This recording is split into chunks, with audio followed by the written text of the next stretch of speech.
Greetings, BookTube. Welcome back to the History Shelf. I am your host, Peg. I have been out for a while. I've been sick, quite sick, actually. Missed a lot of work. But Martine was taking good care of me. She stepped in and made a very funny and endearing little video that, she kind of substituted a little bit and gave you all an update. I am on the mend. I am still regaining strength. Maybe in another video I'll talk about what was going on, but either way, I am, as you can see, not looking my best. I'm a little tired, a little blotchy, but I've got so many books, you guys, and it's the month of December, and it's the holidays, and I just want to show you books, and I've really missed you guys, so I am going to power through, and each day I gain more strength and, joie de vivre, and I'm ready to get back to all the videos I need to make. I've got so many ideas, and it's all waiting for me to do. I just need to be well enough to do it. So, without further ado, though, welcome to my new History on the Horizon. It's been a while since I posted one of these. I think this is number 4. New History on the Horizon, number 4. And since I've been sick, a lot of these books now have arrived on the horizon. But that's great. That means these are something you can add to your Christmas shopping list for your favorite history lover. Something that gives you some Christmas shopping ideas, right? And they're available. So it's not like they'll be out next year. There might be a couple here that are coming out next year, just to keep the true spirit of this series alive with books coming on the horizon. But for now, let's get into books that are available.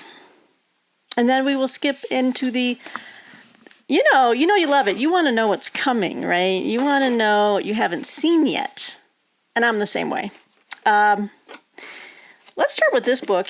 It's already out, and I am commissioned to review this. I need to actually start reading this this weekend. I mean, just to give myself a cushion. My review's not due until early January.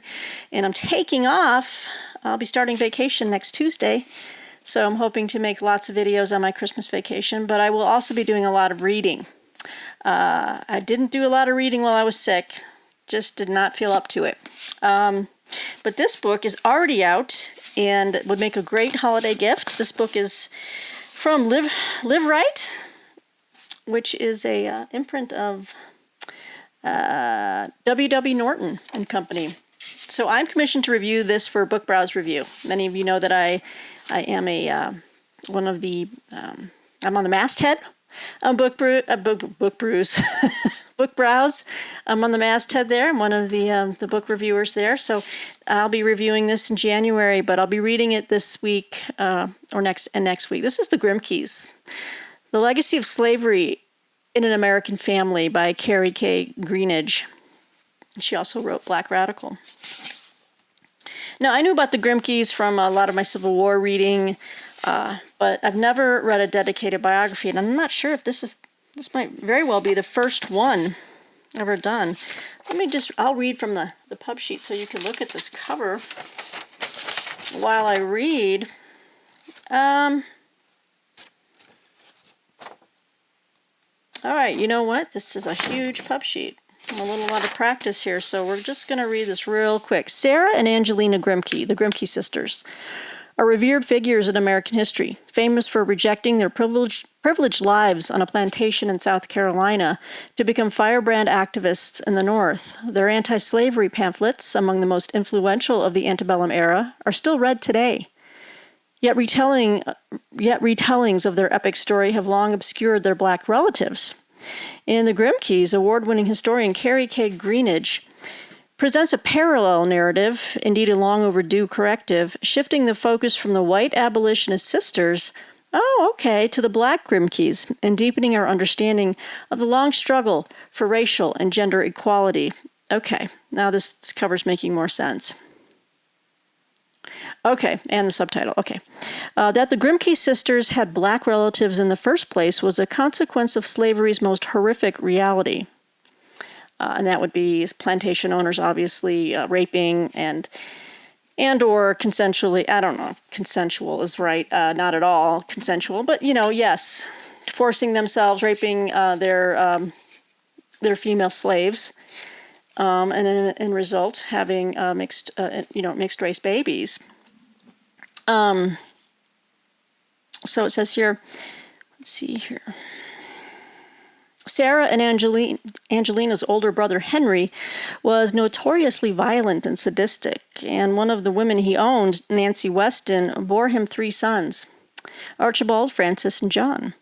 While Greenidge follows the brothers' trials and exploits in the North, where Archibald and Francis became prominent members of the post-Civil War Black elite, her narrative centers on the Black women of the family, from Weston to Francis's wife, the brilliant intellectual and reformer Charlotte Fortin, to Archibald's daughter, Angelina Weld Grimke, who channeled the family's past into path-breaking modernist literature during the Harlem Renaissance.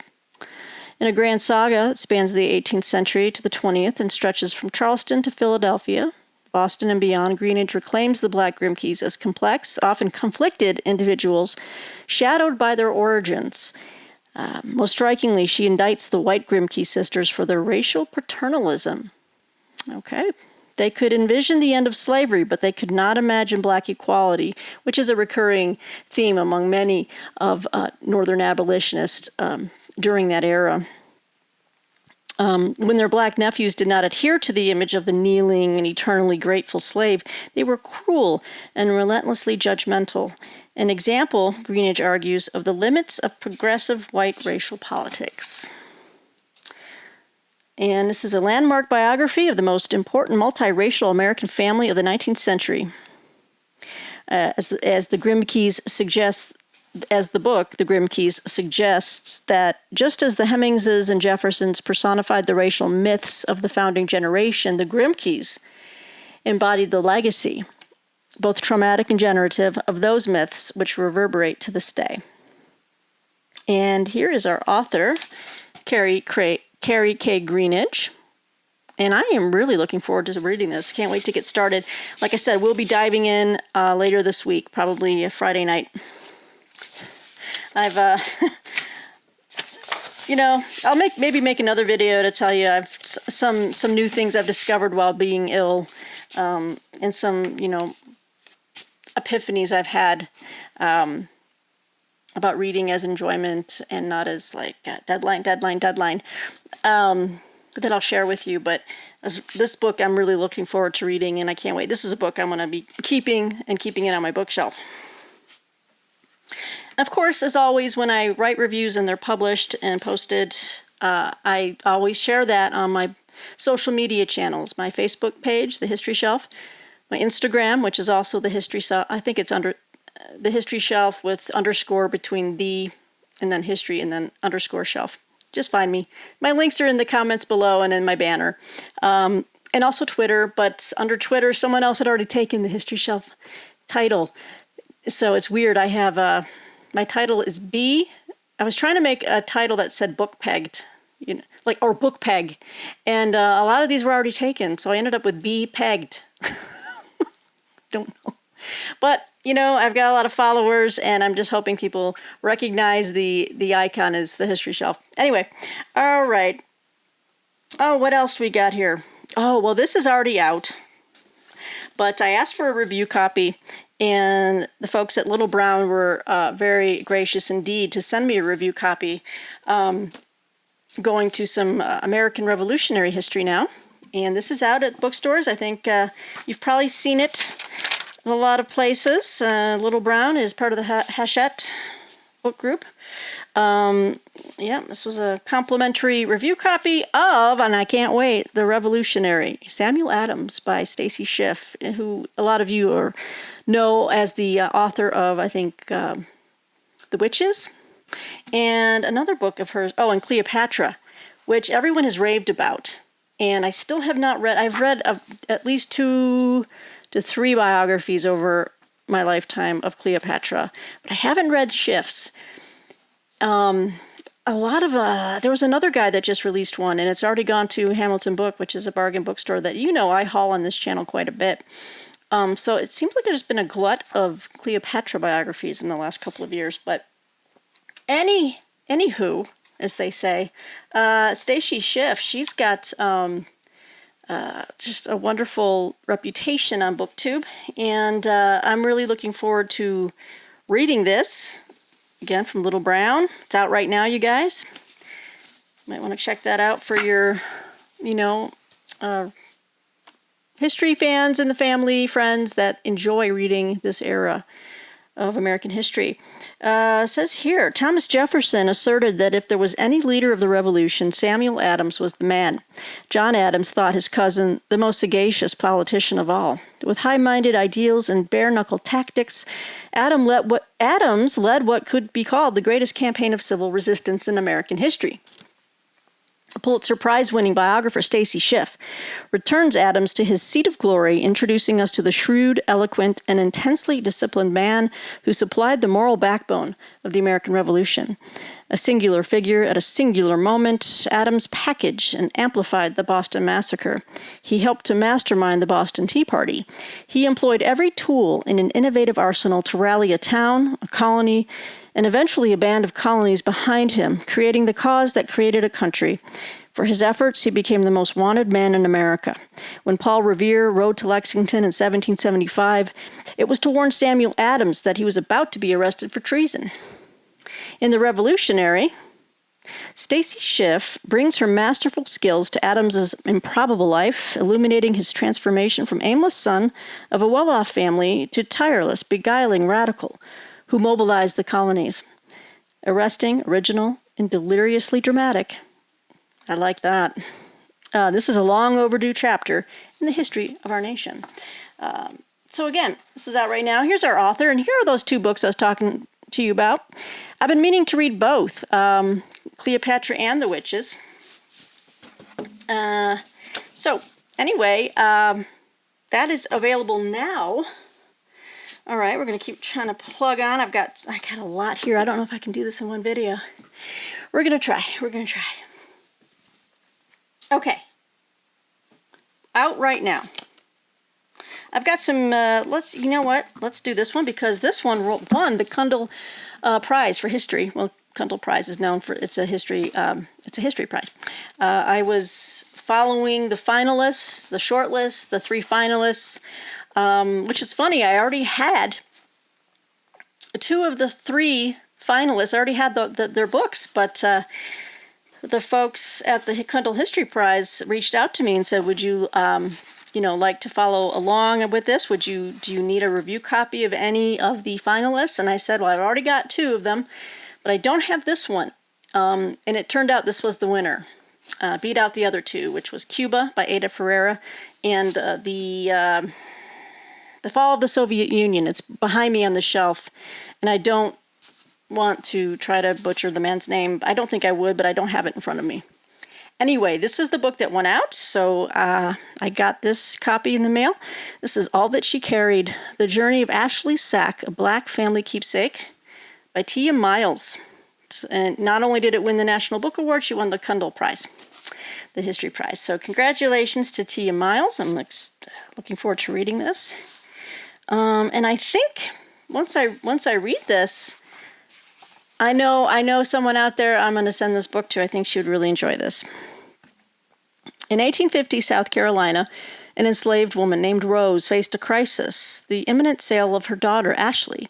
Thinking quickly, she packed a cotton bag for her with a few items, and soon after, the 9-year-old girl was separated from her mother and sold.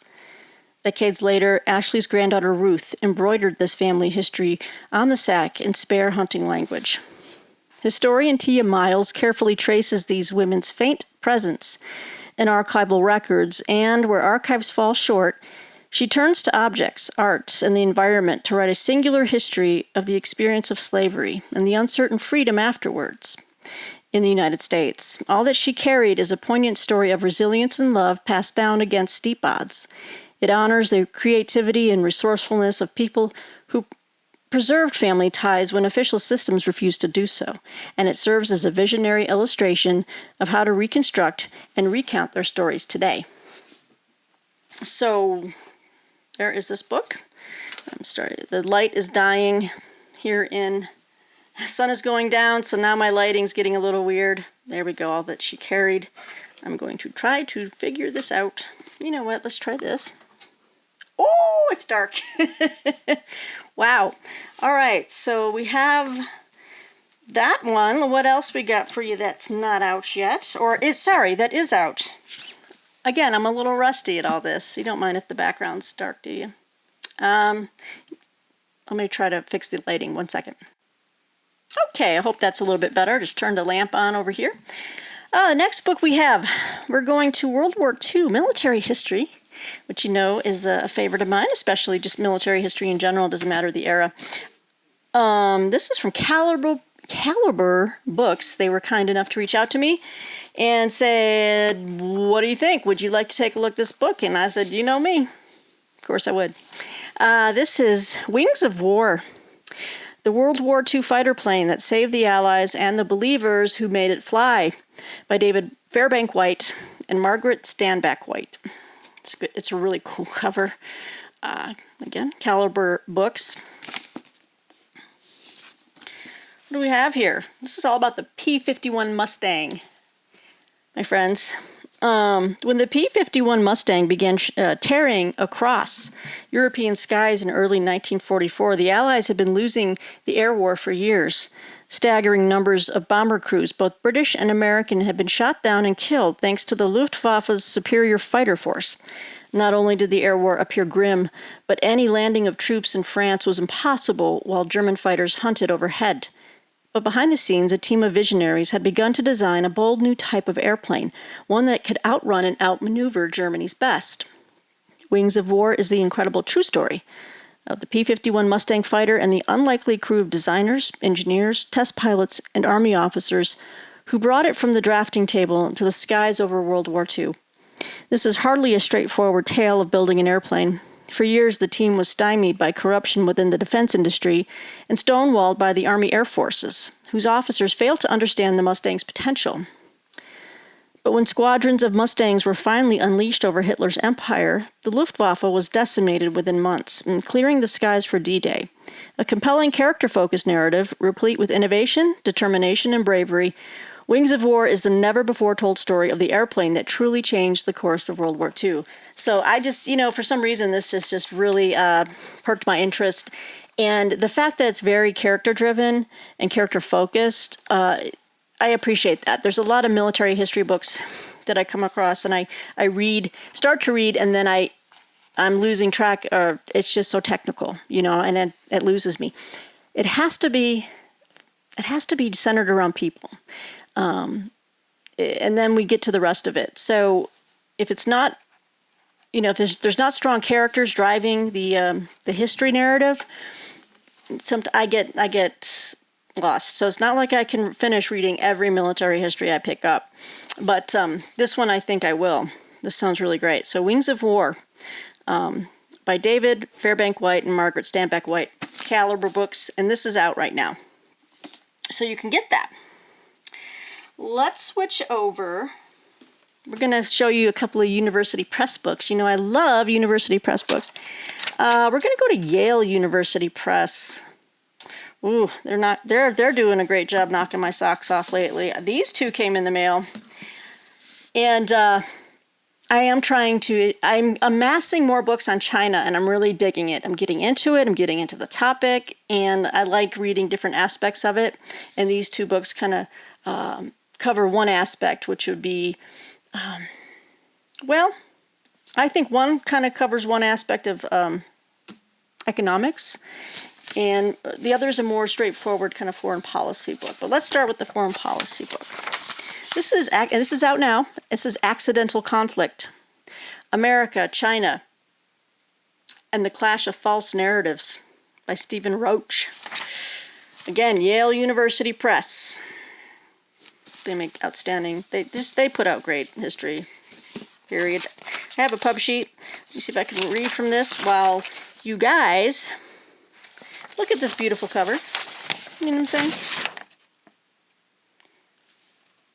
Okay. In the short span of 5 years, America and China have entered a trade war, a tech war, and a new Cold War. This conflict between the world's two most powerful nations wouldn't have happened were it not for an unnecessary clash of false narratives embraced by both nations. America falsely blames its trade and technology threats on China, yet overlooks its shaky saving foundation. China falsely blames its growth challenges on America's alleged containment of market-based socialism, ignoring its failed economic rebalancing. An accidental conflict, Stephen Roach offers a clear-eyed analysis of superpower collision over their economies, policies, and politics. He argues that much of the rhetoric on both sides is dangerously misguided, amplified by information distortion, and more a reflection of each nation's fears and vulnerabilities than a credible assessment of the risks they face. The book concludes with a creative plan for conflict resolution that offers a new roadmap to a healthier Sino-American relationship. So this is just brand new. This came out November 29th. So on near a bookseller near you, Amazon, whatnot, your library, check it out. If the topic of China and their policy and then, America's foreign policy towards China really lights your fire. So this next book, similar, but kind of different and also very deeply historical. And I'm excited. This looks great. Let me get the pub sheet ready for you guys. This is, bam, Mao and Markets, The Communist Roots of Chinese Enterprise by Christopher Marquis, and Kunwan Chow. Another excellent looking Yale release here. It was long assumed. Here we go. You can look at his pretty mug, huh? Aren't you lucky? It was long assumed that as China embraced open markets and private enterprise, its state-controlled economy would fall by the wayside as free markets would inevitably lead to a more liberal society. Instead, China's growth over the past 4 decades has positioned state capitalism as a durable foil to the orthodoxy of free markets, to the confusion of many in the West. Christopher Marquis and Kunyan Chow argue that China's economic success is based on, not in spite of, the continuing influence of communist leader Mao Zedong.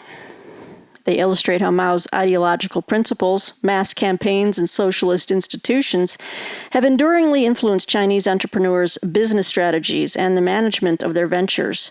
Grounded in case studies and quantitative analyses, this book shows that while private enterprise is the engine of China's growth, Chinese companies see no contradictions between commercial drive and a dedication to Maoist ideology. So that's quite the leap. I'm intrigued to see how they're going to make that argument, because they both seem completely antithetical to each other. The press release is kind of interesting. It says here the release of the book in November will be timely as Xi Jinping will almost certainly stay for a 3rd term as Chinese president, which violates Chinese leadership norms established following Mao and the prior Chinese constitution. The authors can argue that this is but a long line of him imitating Mao, and I agree with that. Totally agree with that. Xi Jinping wants to be another Mao. I think he reveres the man. So, should I turn this light back on? It's not doing me any favors. Again, sickness has done this to me, has wrought its vengeance upon my face, and I apologize. That's all I can do. So those are 2 great books from Yale that are out right now and you can check out. And we've got Wings of War. What other books are available now for you guys? Let's take a look. Oh, good old Naval Institute Press. I just love their books. They're just great. And they don't publish a lot of new books, but when they do, I'm right there for it. And this is a slim little volume, but it looks great. This is Death by Fire and Ice, The Steamboat Lexington Calamity by Brian E. O'Connor. Naval Institute Press, slim volume, as I said. Brand new. Oh, and it's even blurbed by Skip Finley. And Skip Finley wrote a book that I reviewed. I think I just reviewed it on my channel. I might have written a review. But he wrote Whaling Captains of Color, America's First Meritocracy, which was a great book. I learned a lot from that book. And I actually follow Skip on Instagram. He's a great guy. I like him. A great guy as much as you can know anyone on Instagram, right? But he blurbs this book. Let's take a look here. Death by Fire and Ice tells the little-known story of the sinking of the steamboat Lexington on Long Island Sound in January 1840. Built in 1835 by Cornelius Vanderbilt, the Lexington left Manhattan bound for Stonington, Connecticut at 4 o'clock in the afternoon on a bitterly cold day, carrying an estimated 147 passengers and crew and a cargo of, among other things, baled cotton. After making her way up an ice-encrusted East River and into Long Island Sound, she caught fire off Eaton's Neck on Long Island's North Shore at approximately 7 o'clock. The fire quickly ignited the cotton stowed on board. With the crew unable to extinguish the fire, the blaze burned through the ship's wheel and tiller ropes, rendering the ship unmanageable. Soon after, the engine died, and the blazing ship drifted aimlessly in the Sound away from shore, oh my lord, with the prevailing wind and current. What a nightmare. As the night wore on, the temperature plummeted, reaching 19 degrees below zero. With no hope of rescue on the dark horizon, the forlorn passengers and crew faced a dreadful decision: remain on board and perish in the searing flames, or jump overboard and succumb within minutes to the Sound's icy waters. By 3 o'clock in the morning, the grisly ordeal was over for all but one passenger and 3 members of the crew, the only souls who survived. The tragedy remains the worst maritime disaster in the history of Long Island Sound.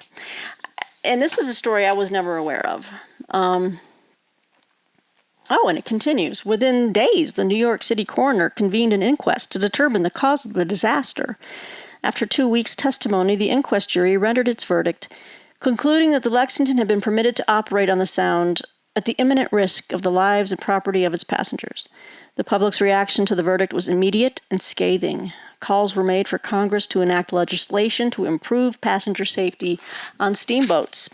Author Brian O'Connor examines the balance Congress struck between the need to insulate the nation's shipping industry from ruinous liability for lost cargo, while at the same time greatly enhancing passenger safety on the nation's steamboats.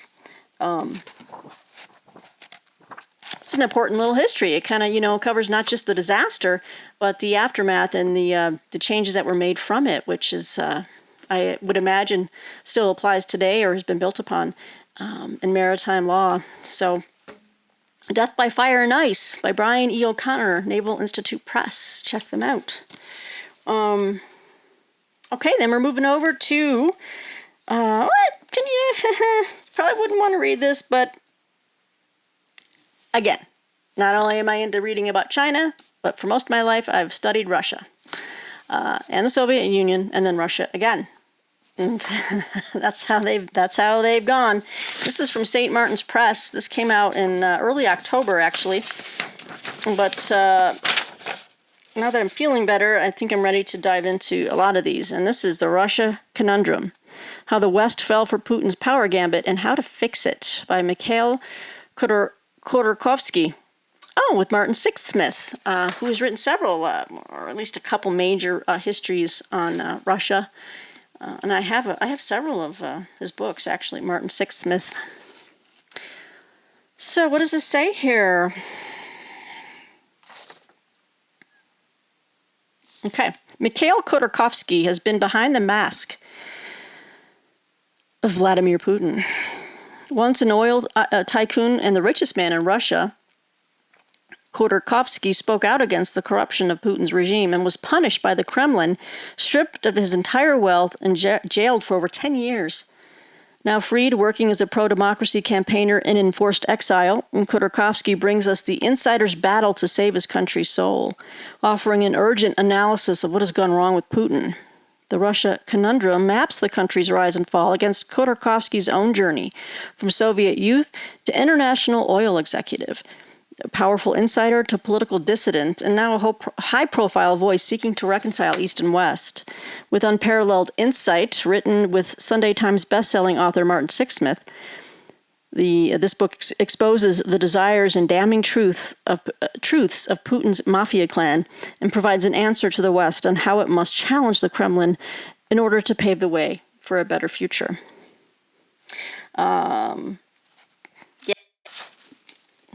I just read today that, he's apparently got a nuke ready to go. I mean, he's been talking about it, but now I guess it's like mobile, and I don't know what's going to happen, guys. Look, I'm a Christian. I believe in Jesus Christ, and I'm just like, woo, like giving it up to God. I just pray for peace. That's all you can do. All right, so that is out now from St. Martin's Press. Now we're going to get into some... Oh, wait. No, these are things that are still coming.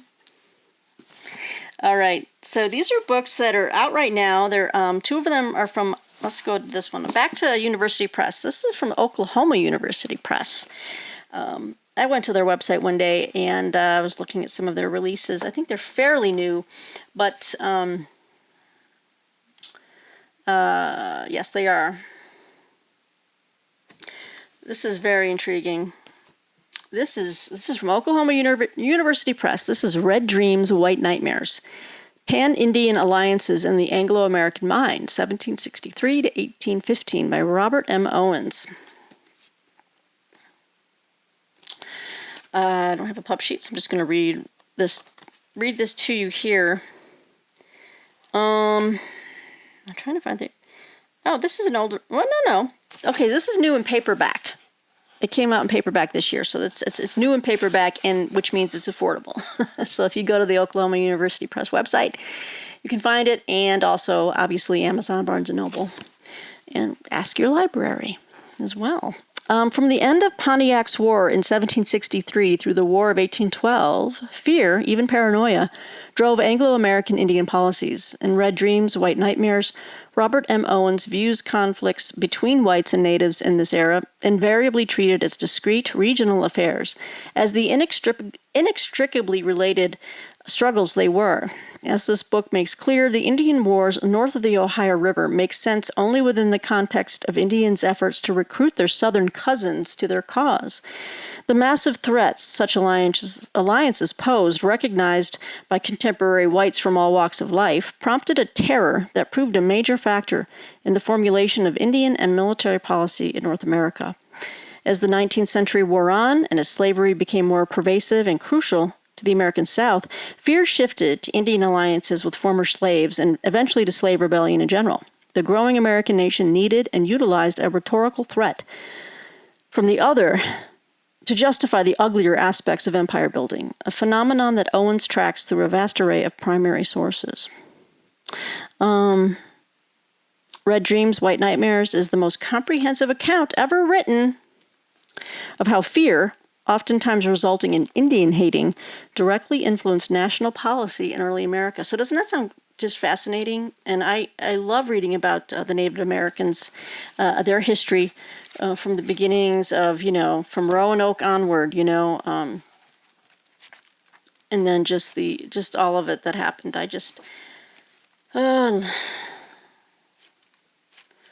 Such a rich but heartbreaking history.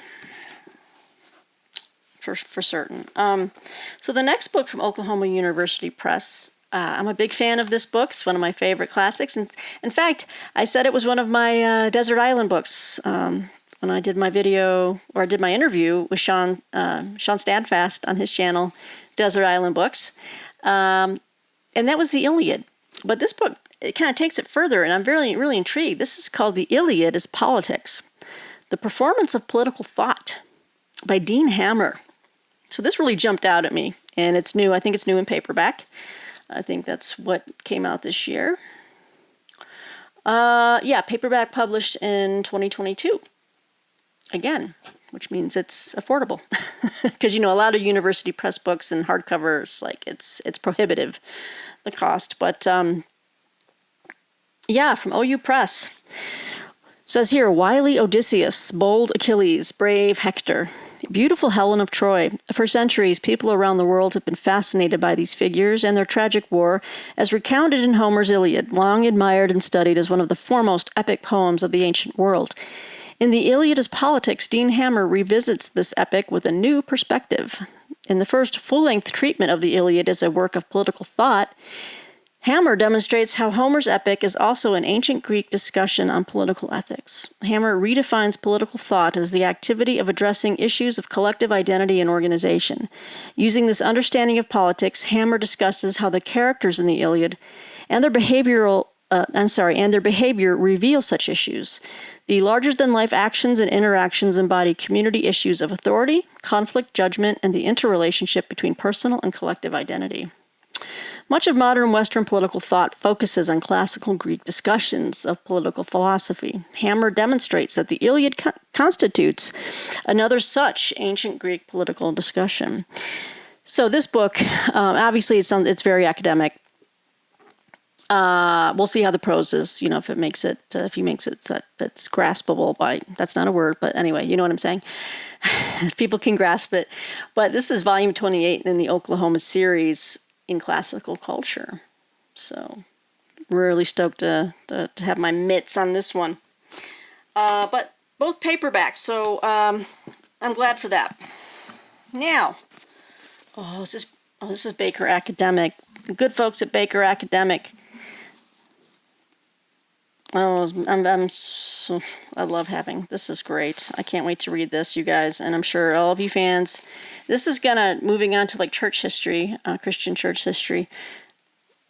Obviously a church is Christian. You know what? I'm still shaking out the cobwebs, guys. I was really not doing well last week. Okay, so Baker Academic, thank you very much. And this book is out now, so check it out. This is the 4th edition of Turning Points, Decisive Moments in the History of Christianity by Mark A. Knoll, David Comline, and Han Loon Concert Comline. Okay. Baker Academic, paperback. It's affordable. It says here, this popular introduction to church history isolates 14 key moments that provide a framework for understanding the history of Christianity. The 4th edition more thoroughly highlights the importance of women in Christian history and the impact of world Christianity. It also includes a new preface, updates throughout the book, revised further readings for each chapter. Oh, I love further reading stuff. New sidebar content and study questions. So obviously this has been around a while. It's gone through many editions. They have study questions in the back, which is awesome. Further reading at the end of each section. Love it. Let me show you some of the not cute, but they do have sidebars in here. So it's kind of like a little textbook, but it's like a paperback textbook, soft cover. Let me see here. We got some illustrations in there. We've got some sidebar action. Study questions in the back. But this looks great. I've read a lot of church history, but it never hurts to keep reading it because, our mind can't contain everything all the time. I can't retain everything I've read. It takes revisiting, and it's helpful to sometimes, I like to read new people's take on things, new authors, historians' take on things, or go back to ones I read before and reread them. But also when they're doing updates and updated and revised, I love those type of editions. That kind of give you a little bit extra and make it more up to date. But this is out now, but it's new. So okay. So we're at 40 minutes. I don't know what to do, guys. Okay, I'm gonna try to run through the next 4 that are coming soon. Yeah, okay, I'm trying to do this by January. Okay, here's another book I've been commissioned to review. I'll be reviewing this for Shelf Awareness. In fact, I need to start reading this week. And this comes out in January. And this is from the folks at Henry Holt Publishing. This is Waco Rising by Kevin Cook. It's David Koresh, the FBI, and the birth of America's modern militias. Oh, that cover. Maybe many of the younger folks who are watching don't recall this image on TV screens, but I was around for that, and I remember seeing that and watching that whole thing unfold, and it was just horrific. So it's on sale in January. Okay, so put this onto your TBR if you're interested in that. This comes out, I can't get the exact date. It just says January 2023. It says here, in Waco Rising, Kevin Cook provides the authoritative account of the FBI's 2-month siege of David Koresh and his branch Davidians. He tells the full story of 51 days that changed America, culminating in a firefight that killed 76, including more than 20 children. Cook shows how the events in Waco are hardwired into the DNA of American extremists, from Oklahoma City bomber Timothy McVeigh's claim that, quote, Waco started this war, end quote, to the January 6th insurrectionists who planned a revolt to the January 6th singular insurrectionists who planned a revolt he called, quote, Waco 2.0. Here's how Waco became the Big Bang for today's anti-government extremists. So this book's going to probably enrage me, but I've agreed to review it and write a review for Shelf Awareness, so you'll see that coming in January, hopefully, as well. Just so you know, and you might have seen some of my reviews have slowed down on social media, that is only because 2 to 3 of my reviews for Shelf Awareness, they had a very busy month in November and December. They had another slate of things they needed to run. Mine are going to be running in January, so I got a lot of reviews coming out that I'll be posting about in January on my social media channels. So it's not that I've stopped reviewing. I haven't. They just haven't posted yet. They haven't published them yet, but soon. They will be coming up soon, and we'll be adding this one to the stack. But again, this is coming out in January from Henry Holt Publishing. If you want to check that book out, Godspeed to you. All right, the next book, oh gosh, this one was already, sorry guys, this one is already out. Well, this is from Skyhorse Publishing, but I have been commissioned to review it for Book Trib. So my review will come out sometime in January. It's just a standard nonfiction. It sounded interesting, kind of mixes two things that I'm interested in sometimes, true crime and like the current state of digital technology, the digital age, which is actually in the subtitle here. But this is Justice in the Age of Judgment, from Amanda Knox to Kyle Rittenhouse and the Battle for Due Process in the Digital Age by Ann Bremner and Doug Bremner. I don't know what JD is, but okay.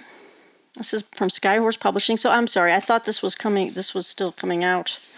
It says here, when an unscrupulous Italian prosecutors waged an all-out war in the media and courtroom to wrongly convict American exchange student Amanda Knox for a murder she didn't commit, family and friends turned to renowned Seattle attorney and media legal analyst Ann Bremner to help win her freedom. Now, I'm making faces just because I know that that would be controversial, maybe to many people. Okay, so I understand. I'm trying to be sensitive. I wasn't being sensitive, making faces, but not everyone subscribes to that viewpoint, right? The case was dubbed the trial of the decade and would coincide with the explosion of social media and a new era of trying cases in public as much as the courtroom. While Italian prosecutors, the press, and online lynch mobs convicted Knox in the court of public opinion, Bremner would draw upon her decades in the courtroom and in front of the camera to turn the tide with a new kind of defense in pursuit of justice. In Justice in the Age of Judgment, Ann Bremner and Doug Bremner take us inside some of the biggest cases of recent times and offer their expert, thought-provoking insights and analysis as our legal system faces unprecedented forces fighting to tip the scales of justice their way. Why couldn't prosecutors convict O.J. Simpson despite all of the evidence seemingly proving he killed his wife, Nicole? Could a jury remain unbiased in the face of overwhelming public pressure in the trial of Minneapolis police officer Derek Chauvin for the murder of George Floyd? Why was Kyle Rittenhouse exonerated after shooting 3 people, killing 2 with an assault rifle at a violent rally despite widespread media reports seemingly proving his guilt and national calls for conviction. Justice in the Age of Judgment is an unparalleled and unflinching look at the captivating cases tried on Twitter and TV, where the burden of proof and the fundamental legal tenet of innocent until proven guilty is under assault from the court of public opinion. So, you know, this book is going to be controversial in many ways, I'm assuming. Haven't read it yet. I'll probably start reading this in January. Yeah. So that's another one I'm commissioned to review. This one I've already reviewed. And so it's already out there. It's already out in the wind there. But it was great. It was a great book. This is coming out in March, I believe. It's from William Morrow. Yeah, it's coming out in March 23. What a change from the last book, but this is very heartwarming and uplifting. Okay. At times hard to read, but just also very heartwarming. This is the uncorrected. Okay, so I read an electronic version, but they were kind enough to send me an advanced review copy. This is The Watchmaker's Daughter by Larry Loftus. It's the true story of World War II heroine Corrie ten Boom. The Watchmaker's Daughter is one of the greatest stories of World War II. The remarkable and inspiring work of Corrie ten Boom, a groundbreaking female Dutch watchmaker whose family unselfishly transformed their house into a hiding place to shelter Jews and refugees from the Nazis. Even though the Germans strongly suspected what the ten Booms were up to, they were unable to find those hidden within the home when they raided. Corrie stopped at nothing to face down the evils of her time and overcame unbelievable obstacles and odds. She persevered despite the loss of most of her family and relied on her faith to survive the horrors of a notorious concentration camp.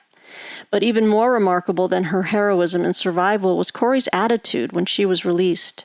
Miraculously, she was able to eschew bitterness and embrace forgiveness, and she ministered to people in need around the globe.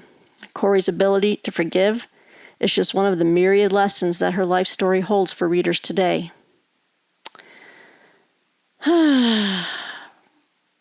Yeah, it was a great read. It was inspiring. I was in awe of this woman after reading this book.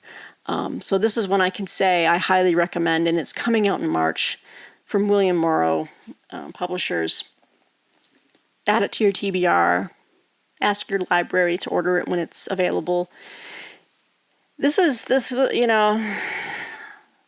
kind of stuff that makes you believe in humanity, at the same time appalled at humanity, but the way she stood in the firestorm of evil all around her, but still helped and just thought of others and did for others. It was amazing. It was humbling because it's just like, oh my gosh, wow.